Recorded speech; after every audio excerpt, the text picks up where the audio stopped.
¿Falta alguien más?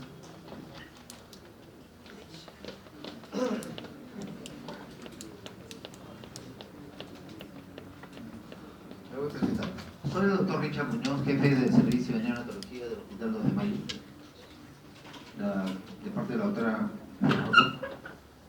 me ha invitado para hablarles sobre lo que es paciente crítico, en este caso, reanimación neonatal. Los primeros momentos de la vida de un ser vivo, de un ser humano, de un bebé, es muy importante de que haya una persona que esté capacitada de dar RCP, si quiere el básico, porque todavía sigue siendo causa de muerte a nivel mundial. 4 millones de neonatos se mueren al año, de los cuales el 21% de ellos es por causas de asfixia. Esto significa que son neonatos que no han estado atendidos, o la atención que se ha dado al momento del parto no ha sido la adecuada para que ellos sufran esto y mueran. Entonces, vayamos. Definimos como un conjunto de procedimientos que van a hacer o a realizarse durante el nacimiento de un neonato que nace deprimido, con el objetivo de iniciar o restablecer la actividad respiratoria, metabólica y cardíaca.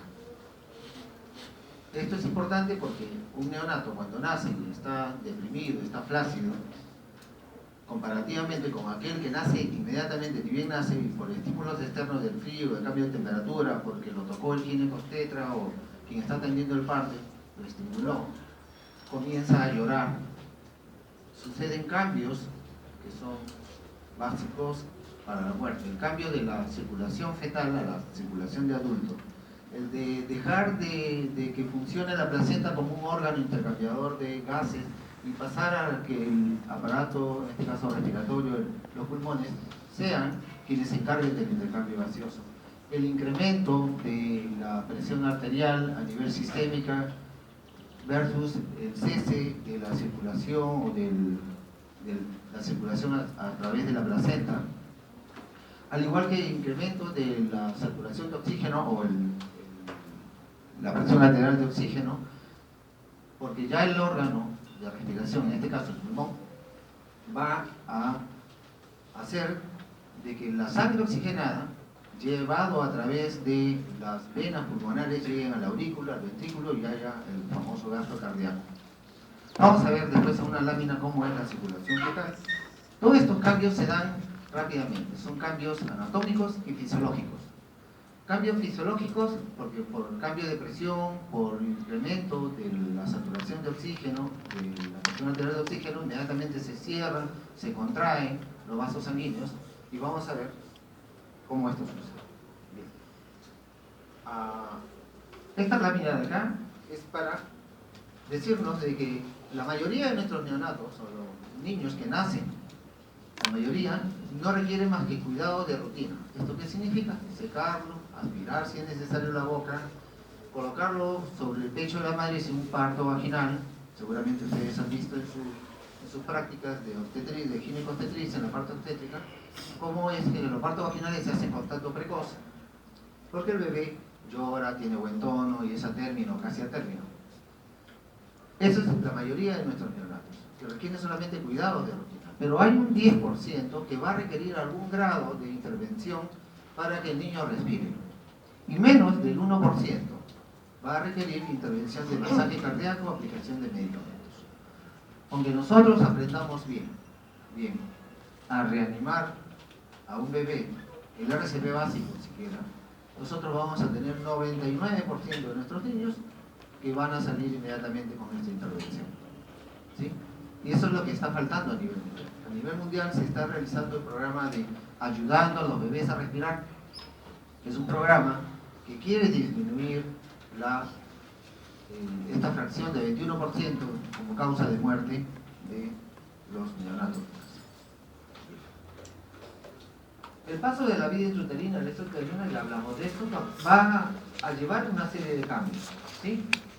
Esto ocurre normalmente, pero cuando hay una anoxia, en este caso la hipoxia, un perfil biofísico menor de 6, un DIP 2, un aumento de la frecuencia cardíaca o una bradicardia fetal, eso nos está indicando a nosotros que este niño está sufriendo de cambios por la hipoxia y este niño va a nacer probablemente en depresión. ¿Esto qué significa? Con bradicardia, menor de 100, con hipotonía y también el niño que no respira. Esto es una secuencia de que fue hecho en laboratorio, en Macaco Rhesus, en feto de Macaco Rhesus, donde se clampó el cordón umbilical estando dentro del útero de la madre. ¿Y qué es lo que empezó con este feto de Macaco Rhesus? Comenzó a tener movimientos torácicos rápidos. Y ustedes, uno de los parámetros para el perfil biofísico es el movimiento de tórax, deben acordarse. ¿Sí? Uno de los puntajes que se da es el movimiento de tórax.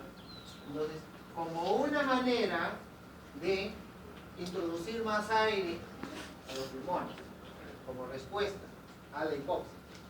Pero como está dentro del útero de la madre, el bebé se cansa y hace apnea primaria.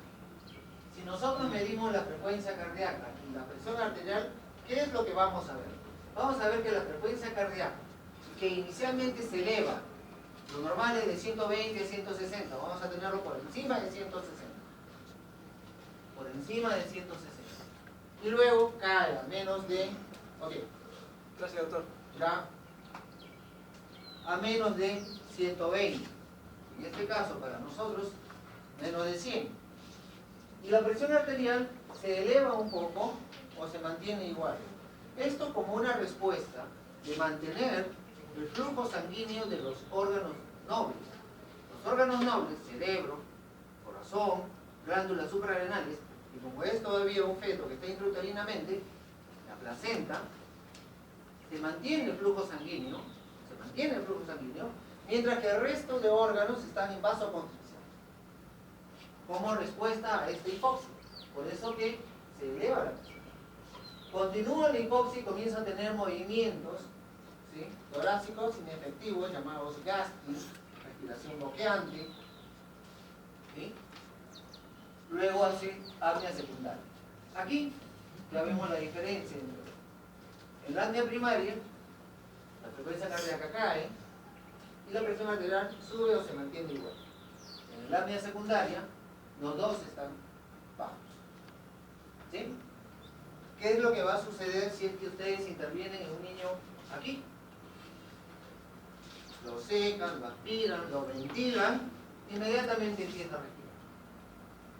Pero si un niño está en gasping o en apnea secundaria, te va a ventilar, pero el bebé se va a demorar, porque todos esos cambios que ha habido de la presión, de la frecuencia cardíaca, de la respiración que está en apnea, como vamos a ver un cuadro después, va a hacer una demora.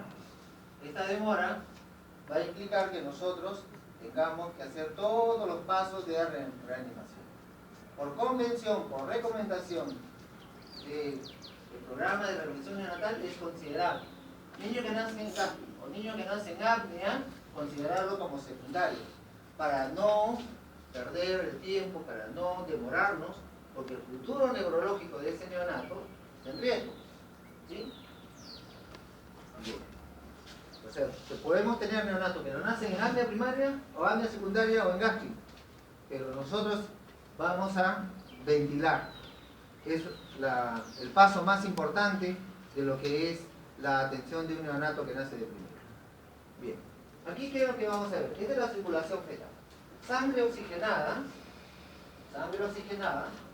aquí hay un error, hay una fe de rata, es la vena umbilical, ¿sí?, porque son dos arterias y una vena. La vena lleva sangre oxigenada, se mezcla un poco con la vena cava inferior, llega a la aurícula derecha, por un mecanismo de flujo laminar, por la persistencia del foramen oval, va a pasar a la aurícula izquierda. En la aurícula izquierda pasa al ventrículo izquierdo, de ahí callado de la onda. Sangre desoxigenada de ambas venas llega a la aurícula derecha, ventrículo derecho, la arteria pulmonar, Pero como acá hay una alta resistencia, y por la presencia del ductus, porque este pulmón no sirve como un órgano intercambiador de gases, está la placenta. Sí. Se reproduzca el video, tiene que hacer clic en la pantalla. Sí, es que primero quiero ver para que ¿sí? Llega a través del ductus, va a haber ya una mezcla. Pero esta mezcla no va a impedir que el niño desarrolle. ¿Por qué? Porque tiene la hemoglobina F, que capta, transporta, libera el oxígeno a todas las células de la economía para que el niño crezca. O en este caso el feto. ¿Sí?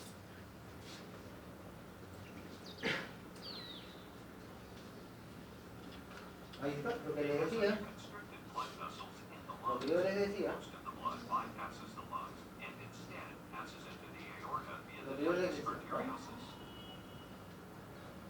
Bien. Fíjense ustedes dónde está el ductus. ¿Dónde está el ductus? Vamos a tener a la rama de la subclavia derecha, que es preductal. Y eso es un dato anatómico importante para que nosotros podamos luego utilizar la saturación de oxígeno. La saturación de oxígeno nosotros no podemos colocarlo en ningún otro miembro más que en el miembro superior derecho, en la mano, en la muñeca, para poder medir la saturación, porque es preductal.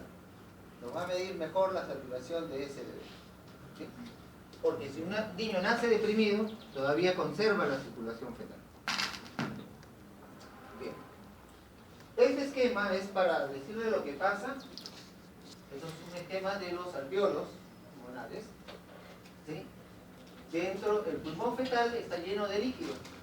Ese líquido, con las primeras respiraciones, va a ser eliminado, cambiado, reabsorbido por los vasos linfáticos. Si es un parto vaginal, parte, un tercio de ese líquido pulmonar va a ser estrujado, o al estrujar el tórax del bebé, va a ser eliminado. ¿Sí? Entonces, con la primera respiración. Y si para eso necesita que ingresen, y es lo que sucedió con ustedes cuando ustedes nacieron. Ustedes, sus primeras respiraciones, introdujeron aire de 30 a 40 centímetros de agua. Y después ya, cuando dejaron de llorar y respirar, de 15 a 20. Y eso es lo que ocurre normalmente. Y eso es lo que nosotros tenemos que hacer con el uso de bolsa y máscara. Imitar fisiológicamente lo que ocurre en un niño. Porque ese niño que nace con apnea nos está diciendo, por favor, ayúdenme a respirar. ¿Cómo? Con el uso de bolsa y máscara para hacer y repetir esto. Para intercambiar el líquido pulmonar con aire. Los vasos sanguíneos. Esto es feto lleno de líquido pulmonar, vaso contraído porque no cumple la función respiratoria, pero ni bien el bebé tiene sus primeras respiraciones, inmediatamente se eleva la fracción de la presión arterial de oxígeno, aumenta la saturación, vasodilatación, ya no hay líquido pulmonar, sino ya aire. Ahora el pulmón ya actúa como un órgano intercambiador de gases. Eso es lo que ocurre normalmente.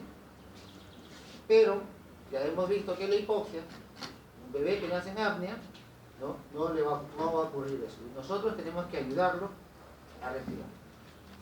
Bien. Este gráfico es el resumen de lo que hemos dicho.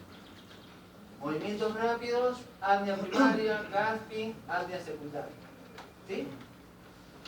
La frecuencia cardíaca cae en la apnea primaria, continúa en la apnea secundaria. ¿Sí? La presión arterial se eleva, luego cae. Y aquí viene nuestra intervención. Si ustedes comienzan a ventilar al bebé con bolsa y máscara, ¿qué es lo que va a ocurrir? Lo primero que va a haber es aumento de la frecuencia cardíaca. Si nosotros ventilamos el movimiento del tórax, o si lo hemos intubado, el movimiento del tórax es adecuado, murmullo vesicular pasa bien en ambos campos o ambos hemitórax, ese bebé empieza a aumentar la frecuencia cardíaca, eleva la presión y al final empieza a respirar. En ese orden es la respuesta de la reanimación. Doctor, sí, dígame. Una consulta, ¿por qué hay una apnea primaria? El apnea primaria se denomina porque es lo primero que ocurre. O sea, en el feto de Macrocursus resus, lo que explicaba, comienza a tener movimientos rápidos, pues, torácicos, se detiene. Y luego empieza a tener movimientos inefectivos y luego se detiene la respiración. Por el orden, primaria, secundaria. ¿Sí? Por el orden.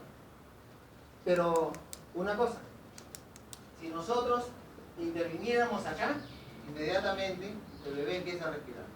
Si nosotros intervenimos acá, va a demorar minutos, pero va a demorar. Por eso es importante considerar a todo bebé que nace en apnea o gasping como apnea secundaria para no perder el tiempo y ofrecerle un futuro neurológico a ese bebé de calidad, ¿no? Bien, para eso, ¿qué nosotros necesitamos? Tenemos que anticiparnos, prepararnos. Ustedes han visto en sus clases de práctica de obstetricia que ni bien llega la gestante, viene con un carnet perinatal. En ese carnet perinatal nos dice cuántos controles ha tenido. También, si se tiene la historia, se tiene qué enfermedades, qué patologías tiene la mamá, o ella nos expresa y nos dice a los ginecobstetras qué posibilidad de que este parto sea de alto riesgo. ¿Sí? Nos comunican a nosotros y también tienen los factores de riesgo, la valoración del bienestar fetal y calificamos si este parto es de bajo riesgo o de alto riesgo. En todo parto debe de haber una persona capacitada en iniciar el RCP. Pero si tenemos un parto de alto riesgo, ya tiene que haber 2 o 3, porque hay la posibilidad de que necesitemos un RCP avanzado. Establecer el papel de cada persona, porque aquí manejamos el concepto de equipo. Aquí nadie es un pulpo. Yo no tengo 8 brazos y yo voy a hacer con mis 8 brazos toda la reanimación. No. Yo me encargo de ventilación, otro de masaje, otro de cateterizar la vena, otro de alcanzarle los medicamentos, otro de estar llevando el tiempo, otro de estar avisándonos cómo está la saturación, cómo está esa frecuencia cardíaca. ¿Sí? Y comprobar que todos los materiales, este es un paso importante. Antes de cada parto debemos nosotros de hacer un checklist de los insumos que tenemos, de los equipos que también estén operativos, ¿no? Bien. Estos son los factores de riesgo, ustedes ya saben, ustedes lo han visto en su clase teórica, tenemos factores de riesgo antes del nacimiento, que trae la madre, como parte de patología de la mamá o como parte de las complicaciones que pueda tener su embarazo. Los factores durante el trabajo de parto y los factores de riesgo de, ¿no? Aquí está incluido también la de Bien. Esto es todo lo